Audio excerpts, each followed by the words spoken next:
Hello everyone, welcome to engineering Angon. তো আজকের ভিডিওতে আমরা আলোচনা করব কে মিনস ক্লাস্টারিং নিয়ে।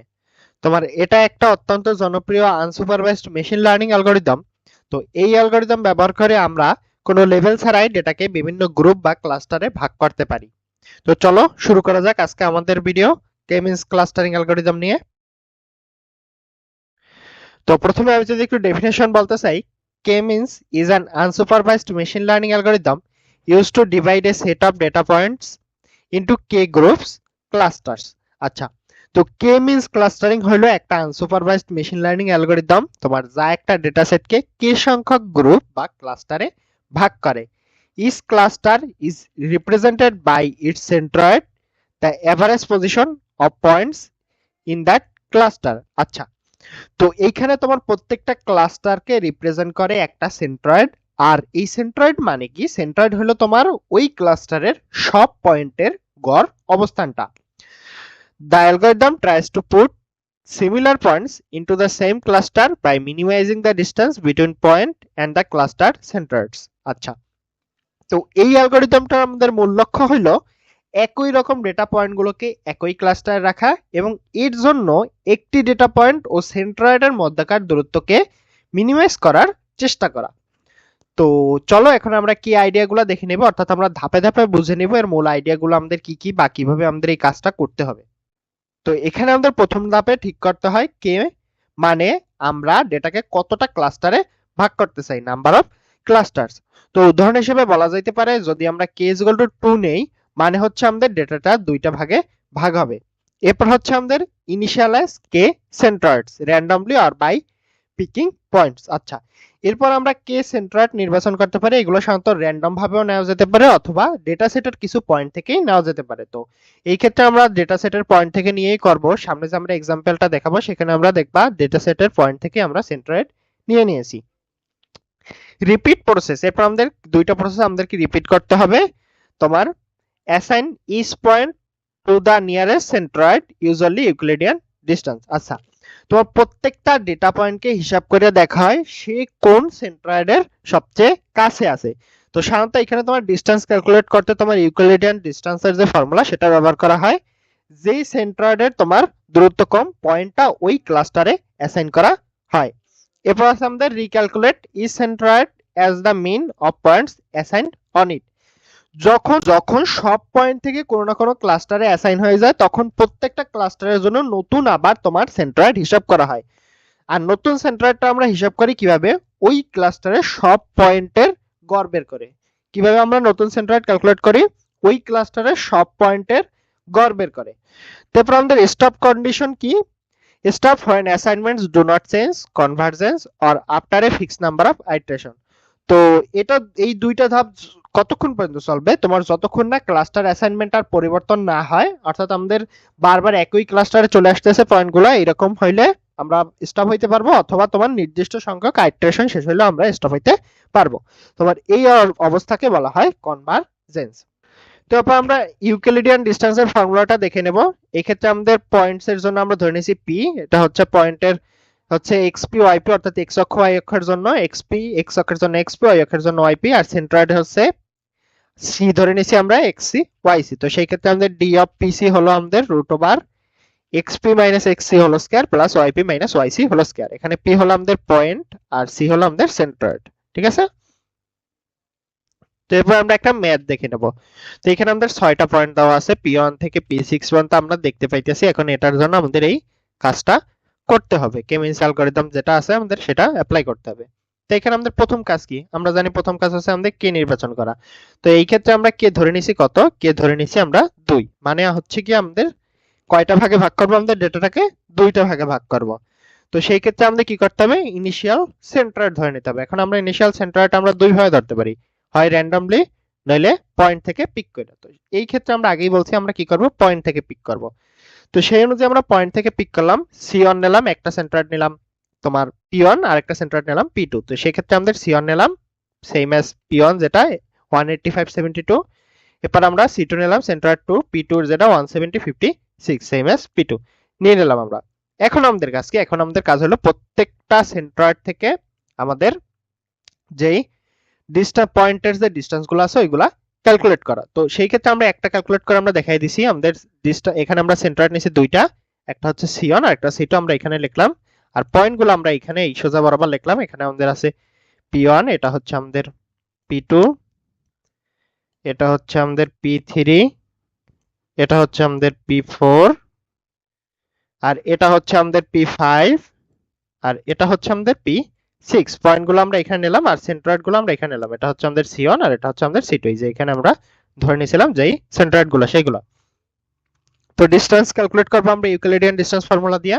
xp মাইনাস xc, p হচ্ছে যে পয়েন্টের যে x অক্ষের যে পয়েন্টটা, তো আমরা এখানে ধরে নিছি এই পয়েন্টটার জন্য C1 অর্থাৎ p, আমরা P4 এর জন্য C1 থেকে আমাদের P4 এর দূরত্ব কতটুকু সেটুকু আমরা বের করব। তো এই ক্ষেত্রে আমাদের কি করতে হবে, xp কত আমাদের, xp হচ্ছে কি 179 মাইনাস হচ্ছে xc কত আমাদের সেন্ট্রয়েডের কি 185 বিয়োগ দিলাম আমরা। সেম ভাবে আবার y অক্ষের জন্য p এর জন্য আমাদের পয়েন্টের জন্য y p যেটা আছে 68 মাইনাস হচ্ছে যে যাবে আমাদের yc সেন্ট্রয়েডেরটা।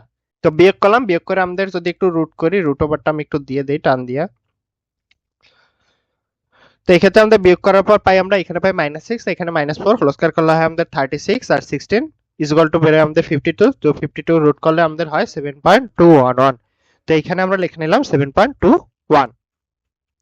তো একই ভাবে হচ্ছে কি প্রত্যেকটা সেন্ট্রয়েডের জন্য সাথে প্রত্যেকটা পয়েন্টের ডিসটেন্স ক্যালকুলেট করতে হবে। তো এই সেন্ট্রয়েড থেকে এই পয়েন্টের দূরত্ব 0, কারণ হচ্ছে এটা আমাদের সেম। তো সেম তো হলে তো কোনো দূরত্বই নেই। তারপর হচ্ছে এই সেন্ট্রয়েড থেকে আমাদের P2 এর দূরত্ব বের করছি আমরা 21.93। এই সেন্ট্রয়েড থেকে আমাদের এই P3 এর দূরত্ব হচ্ছে 20.81, P4 এর দূরত্ব 7.21 যেটা আমরা আগেই বের করছি, P5 এর হচ্ছে 3, P6 এর হচ্ছে 5.83। আবার সেম কাজটাই করতে হবে আমার সেন্ট্রয়েড 2 দিয়ে, প্রত্যেকটা পয়েন্টের জন্য দূরত্ব বের করতে হবে। যেমন এখানে আমরা সেন্ট্রয়েড 1 ব্যবহার করছিলাম, এখানে জাস্ট আমরা সেন্ট্রয়েড 2 ব্যবহার করব। তো সেন্ট্রয়েড 2 ব্যবহার করলে আমাদের কি বের হয়, প্রথম P1 থেকে দূরত্ব বের হয় আমাদের হচ্ছে 21.93। সেম আমি আবার বলে দিতেছি, সেম কিন্তু জাস্ট হচ্ছে কি আমরা কি করব, এখানে C1 ইউজ করছিলাম দূরত্ব বের করার সময়, এখানে আমরা C1 এর জায়গায় কি ইউজ করব, C2 ব্যবহার করব। C2 থেকে প্রত্যেকটা পয়েন্টের দূরত্বটা বের করব। তো পরেরটার জন্য আমাদের আসে 0, তারপরেরটার জন্য আসে 4.47, তারপর আসে 15, তারপর 20, তারপর 27.66। তো এরপর আমাদের কি এখন হচ্ছে কাজ হচ্ছে আমাদের যেই তোমার পয়েন্টটা যেই সেন্টারটার কাছাকাছি আছে তাকে ওই ক্লাস্টারের ভিতরে রাখা। তো এই ক্ষেত্রে আমরা দেখতে পাইতেছি আমাদের এখানে আছে 0, এখানে আছে 21.93। তো সেই ক্ষেত্রে আমরা বুঝতে পারতেছি এই পয়েন্টটা হচ্ছে কি আমাদের C1 ক্লাস্টারের কাছাকাছি আছে, সেহেতু আমরা ওকে C1 ক্লাস্টার রাখবো। এখানে আমরা দেখতে পাইতেছি 21.93 আর এখানে যেতেছি 0, তার মানে কি আমাদের এখানে কে কাছাকাছি আছে, C2 এর কাছাকাছি আছে, তার মানে ও C2 ক্লাস্টারে যাবে। সেম ভাবে আমরা এখানে দেখতে পাইতেছি ও C2 ক্লাস্টারের কাছাকাছি আছে, ও C2 তে যাবে।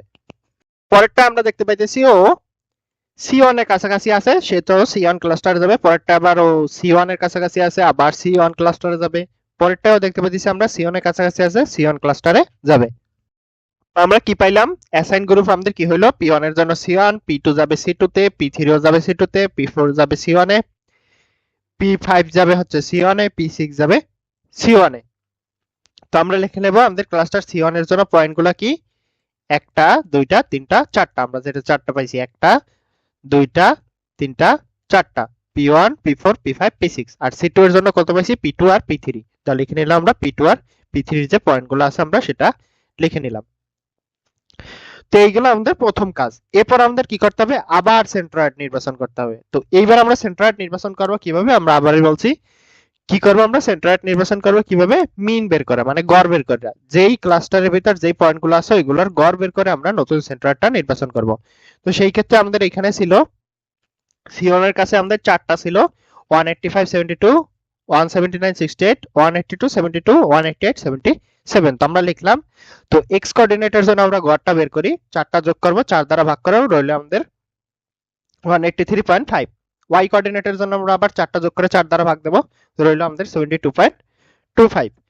এই গেল। এখন আমাদের তাহলে সেন্ট্রয়েডটা আমাদের দাঁড়াইলো কি, নতুন যে সেন্ট্রয়েড যেটা আছে সেটা আমাদের দাঁড়ালো 183.5 72.25। আমরা এখানে লিখে নিলাম 183.5 72.25। এরপর আমাদের আবার C2 এর জন্য সেম কাজটাই করতে হবে। তো এখানে আছে কয়টা পয়েন্ট, 2টা পয়েন্ট। তো এক্স অক্ষের জন্য 2টা পয়েন্ট যোগ করে 2 দিয়ে ভাগ দিলাম, পাইলে আমরা গড় বের করলাম ওয়াই অক্ষের জন্য সেম গড় বের করলাম, হইলো আমাদের 169 আর হলো 58। তো লিখলাম আমরা সি2 এর জন্য 169 আর 58।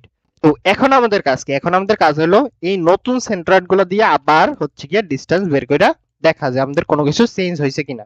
ঠিক আছে, তো আমরা সেই কাজটাই করব। নতুন সেন্ট্রয়েড দিয়ে আবার হচ্ছে গিয়ে প্রত্যেকটা পয়েন্টের ডিসটেন্স বের করব।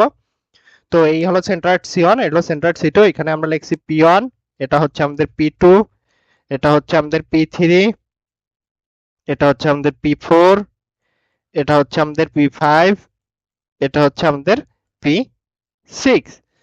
তো এখন আমরা কি করব? আগের মতো ইউক্লিডিয়ান ডিসটেন্স ফর্মুলাটা ব্যবহার করে আগের মতো আমরা কি করব?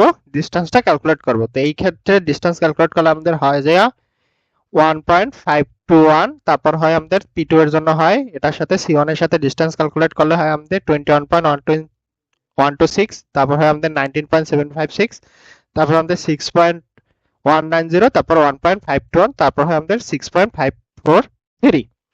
সেম ভাবে আমরা সি2 এর জন্য আবার প্রত্যেকটা পয়েন্টের সাথে ডিসটেন্স ক্যালকুলেট করব। সি2 এর জন্য প্রত্যেকটা পয়েন্টের সাথে আবার ডিসটেন্স ক্যালকুলেট করলে আমরা পাই, প্রথমটা পাই পি1 পাই 21.260, তারপর পরেরটা পি2 পাই 2.236, পরেরটা পাই আমরা 2.236, তারপর 14.142, তারপর 19.105, তারপর 26.870। তো সেম ভাবে আমরা এখন ক্লাস্টার নির্বাচন করব। কিভাবে ক্লাস্টার নির্বাচন করব? যে যার কাছাকাছি আছে। তো এই ক্ষেত্রে আমরা দেখতে পাইতেছি ও সি1 এর কাছাকাছি আছে, সেজন্য সি1 ক্লাস্টারে। ও এখানে সি2 এর কাছাকাছি আছে, সেক্ষেত্রে সি2 ক্লাস্টারে। তো যার দূরত্ব কম সে তো ওই ক্লাস্টারে পড়বে, তাই না? যার কাছ দিয়ে যার দূরত্ব কম। তো সেই ক্ষেত্রে আমরা দেখতে পাইতেছি এখানে 21 আর এখানে 2, কে কাছাকাছি? সি2 এর কাছাকাছি, তাইলেও সি2 ক্লাস্টারে গেল। সেম ভাবে আমাদের পরেরটা, সেম ভাবে আমরা পরেরটাও দেখতে পাইতেছি আমাদের ও সি2 ক্লাস্টারে যাবে। তারপরেরটা দেখতে পাইতেছি আমরা সি1 ক্লাস্টারে যাবে। তারপর আমরা দেখতে পাইতেছি পরেরটাও সি1 ক্লাস্টারে যাবে। তারপরেরটা আমরা দেখতে পাইতেছি ও সি1 ক্লাস্টারে যাবে, যেহেতু এটা ছোট। তো এইভাবেই আমরা কি করলাম? আমাদের ডিসটেন্স ক্যালকুলেট করলাম নতুন সেন্ট্রয়েড থেকে। এখন আমরা একটা ব্যাপার দেখতে পাইতেছি, এর আগের বারও আমাদের কি হয়েছিল? এর আগের বার আমাদের সি1 এ ছিল কে? পি1 ছিল, পি4 ছিল, পি5 ছিল, পি6 ছিল, আর এখানে সি2 তে ছিল পি2 আর পি3। দেখো একটা ব্যাপার দেখো, এখন দেখো এবারও সেম। সি1 এ আমাদের আসছে কে? পি1 আসছে, পি4 আসছে, পি5 আসছে, আর আসছে আমাদের পি6। আর সি2 তে আসছে আমাদের পি2 আর আসছে আমাদের পি3, তাই তো? তো এইখানে তোমার কোনো পয়েন্টের তোমার ক্লাস্টার পরিবর্তন হয় নাই। তো আগের মতোই অ্যাসাইনমেন্ট আছে, তাই অ্যালগরিদম কি হচ্ছে? কনভার্স করছে। তো সেই ক্ষেত্রে আমরা এখানে স্টপ হয়ে যেতে পারবো। Assignment did not change. তো আমাদের ফাইনাল সেন্ট্রয়েড আমরা কি পাইলাম? সি1 পাইলাম আমরা 183.5, 72.25, আর এখানে হলো আমাদের 169 আর 58। তো এই ছিল মূলত আজকে আমাদের কেমিন্স ক্লাস্টারিং এর ব্যবহার, বা সফলভাবে আমরা কাজটা করে দেখাইছি কিভাবে একটা কাজ করে। তো অ্যাসাইনমেন্ট যদি চেঞ্জ হইতো তাইলে হয়তোবা আমাদের আরো কিছু আইটারেশন করা লাগতো, যতক্ষণ না পর্যন্ত অ্যাসাইনমেন্ট সমান হয়, মানে অ্যাসাইনমেন্ট চেঞ্জ না হয়। অ্যাসাইনমেন্ট যতক্ষণ চেঞ্জ হবে ততক্ষণ পর্যন্ত আমাদের আইটারেশন চালাই যেতে হবে। অথবা এমনও কোশ্চেনে বলা থাকতে পারে যে এই কয়টা আইটারেশন পর্যন্ত তুমি কমপ্লিট করো, এরকমও বলা থাকতে পারে। আর যদি ওইরকম কোনো কিছু না বলা থাকে তাহলে অ্যাসাইনমেন্ট যতক্ষণ চেঞ্জ হয়ে থাকবে ততক্ষণ আমাদের আইটারেশন চালাই যেতে হবে। যেহেতু আমাদের অ্যাসাইনমেন্ট এখানে শেষ হয়ে গেছে, মানে অ্যাসাইনমেন্ট চেঞ্জ হয় নাই। এর আগের বারও সি1 এ ছিল পি2, পি4, পি5, পি6, আর সি2 তে ছিল পি2, পি3, এবারও সেম আসছে। তো সেই ক্ষেত্রে আমরা এখানে স্টপ হয়ে যেতে পারবো। তো এই ছিল মূলত আজকে আমাদের কেমিন্স ক্লাস্টারিং এর ভিডিও। আমাদের ভিডিওগুলো ভালো লাগলে অবশ্যই চ্যানেলটিকে সাবস্ক্রাইব করে আমাদের সাথেই থাকবেন। দেখা হবে পরবর্তী কোনো ভিডিওতে। ধন্যবাদ।